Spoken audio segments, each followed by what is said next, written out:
കോഴിപ്രേമികളായ നമ്മുടെ എല്ലാ സുഹൃത്തുക്കൾക്കും ക്വാക്ക് ഫാമിൻ്റെ മറ്റൊരു ദിവസത്തെ വിശേഷത്തിലേക്ക് സ്വാഗതം. അപ്പോൾ രാവിലെ തന്നെ നമ്മുടെ പിള്ളേരെ എല്ലാവരും എണ്ണി തിട്ടപ്പെടുത്തി പുറത്തേക്ക് ഇറക്കിക്കൊണ്ടിരിക്കുകയാണ്. ഇവരെല്ലാം ഏത് കൂട്ടിൽ നിന്ന് ഇറങ്ങുന്നോ അവിടെ തന്നെ വന്ന് കയറാൻ വേണ്ടിയിട്ട് നമ്മൾ ഒരുവിധം ബാലൻസിങ് പരിപാടിയിലാണ് പോകുന്നുണ്ടെങ്കിൽ ഒരു 4-5 ദിവസം ഒന്നിച്ച് തുറന്നു വിട്ട് കഴിഞ്ഞാൽ ഇവർ കുഴഞ്ഞും മറിഞ്ഞും കയറി കളയും.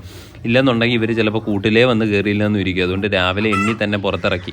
അതോടൊപ്പം തന്നെ തൊട്ടപ്പുറത്ത് കൂട്ടിൽ പോയി കഴിഞ്ഞാൽ ഇറക്കി വിടാൻ വേണ്ടിയിട്ട് ഇവർ ഇവിടെ കിടന്ന് ബഹളം ഉണ്ടാക്കുന്നു, സമരം ഉണ്ടാക്കുന്നുണ്ട്. എന്നാലും കറക്റ്റായിട്ട് മുട്ടയിട്ട് തരാതെ ഇവരെ പുറത്തടക്കത്തില്ല എന്നുള്ള ഒറ്റ വാശിയിലാണ് ഞാൻ. ഇവരെല്ലാവരും മുട്ട ഇടുന്നുണ്ട്, തീറ്റ എടുക്കുന്നുണ്ട്. പക്ഷേ മുട്ട കിട്ടുന്നത് കീരിക്കോ പൂച്ചയ്ക്കോ കാക്കയ്ക്കോ ഒക്കെയാണ്. അതുകൊണ്ട് തൽക്കാലം മുട്ടയെല്ലാം ഇട്ട് കറക്റ്റ് എണ്ണം പറഞ്ഞിട്ട് പുറത്തിറങ്ങിയാൽ മതിയെന്ന് തീരുമാനിച്ചു. മറ്റവർ പുറത്തിറങ്ങിയപ്പോഴേ ഓടി വന്ന് അവരുടെ രാവിലത്തെ ഡ്യൂട്ടി തുടങ്ങിയിട്ടുണ്ട്. ചാമ്പയ്ക്ക മരത്തിൻ്റെ മൂട്ടിൽ പോയി കിട്ടിയ ചാമ്പയ്ക്ക എല്ലാം കൂടെ കൊത്തിപ്പറിച്ച് തിന്നുന്ന ആവേശത്തിലാണ് ഇവരെല്ലാവരും കൂടെ. അപ്പോൾ ഈ കുഞ്ഞുങ്ങളെ ഈ കുഞ്ഞുങ്ങൾ എന്ന് പറയുമ്പോൾ ഇവരിപ്പോൾ 5 മാസം 6 മാസത്തോളം ആവുന്നുണ്ട്. ഇവരെ നമ്മൾ മെയിനായിട്ട് വളർത്തിയ കാരണം എന്ന് പറയുന്നത് നമുക്ക് അടുത്ത സെക്ഷനിലേക്ക് പേരൻ്റ് സ്റ്റോക്കിന് വേണ്ടിയിട്ടാണ് വളർത്തിയത്. പക്ഷേ നമുക്കിതിൽ കൂടുതലും കിട്ടിയിട്ടുള്ള പൂവൻകുട്ടന്മാരാണ്. അപ്പോൾ ഈ പൂവൻകുട്ടന്മാർ കൂടി വരുമ്പോൾ ഒരു പ്രശ്നം എന്ന് പറഞ്ഞു കഴിഞ്ഞാൽ ഇവർ ചേരി തിരിഞ്ഞ് അങ്ങോട്ടും ഇങ്ങോട്ടും അടിയുണ്ടാക്കുകയും അതോടൊപ്പം തന്നെ പലരും പല സെക്ഷനായി മാറിപ്പോവുകയും ചെയ്യും. ഉദാഹരണത്തിന് ഈ കൂട്ടി കയറേണ്ട ആൾ അപ്പുറത്തെ കൂട്ടി പോയി കയറും, അപ്പുറത്തെ കൂട്ടി കയറേണ്ട ആൾ മരത്തിൻ്റെ മണ്ട കയറിയിരിക്കുക. അതൊരു വലിയ പ്രശ്നമാണ്. അപ്പോൾ വളർന്നു വരുന്നതിനനുസരിച്ച് ഇതിൽ നിന്ന് 1-2 പൂവൻകുട്ടന്മാരെ നമ്മൾ ഒഴിവാക്കുകയും ചെയ്യും.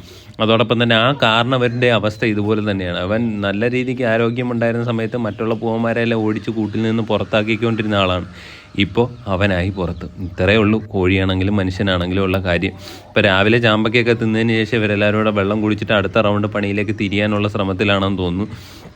അപ്പോൾ ഇവരെ നമ്മൾ പ്രോപ്പറായിട്ട് പരിപാലിച്ച് പോകുന്നതുകൊണ്ട് തന്നെ ഇവരെല്ലാവരും അത്യാവശ്യം ഹെൽത്തി ആയിട്ട് തന്നെയാണ് ഇരിക്കുന്നത്. പക്ഷേ ഇതിനകത്ത് ഒരാൾക്ക് അത്യാവശ്യം നല്ല രീതിക്ക് രാത്രി ഇടയ്ക്കുള്ള സമയങ്ങളിൽ ചുമ കേൾക്കുന്നുണ്ട്. പക്ഷേ ആളെ ഇതുവരെ പിടികിട്ടിയിട്ടില്ല.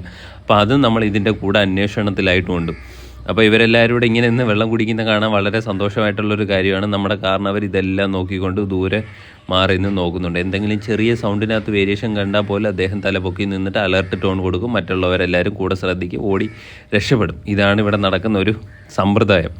അങ്ങനെ ഇതെല്ലാം കണ്ടുകൊണ്ടിരിക്കുമ്പോഴാണ് നമ്മൾ മറ്റൊരു കാര്യം ആലോചിച്ചത്. ഇന്നലെ നമ്മൾ പോയി എടുത്തു വെച്ചിരിക്കുന്ന മുട്ട നമുക്കിന്ന് കളക്ട് ചെയ്യാനുണ്ട്. ശരിക്കും ഇന്നലെ ഇതുപോലെ നമ്മുടെ വലിയ പിള്ളേരെ കൂട്ടി തന്നെ ഇട്ടിട്ട് മുട്ട ഇട്ടിട്ട് പുറത്തിറങ്ങിയാൽ മതി എന്നും പറഞ്ഞിട്ടാണ് അവിടെ ഇട്ടിരുന്നത്. ആകെപ്പാടെ കിട്ടിയത് 2 മുട്ടയാണ്.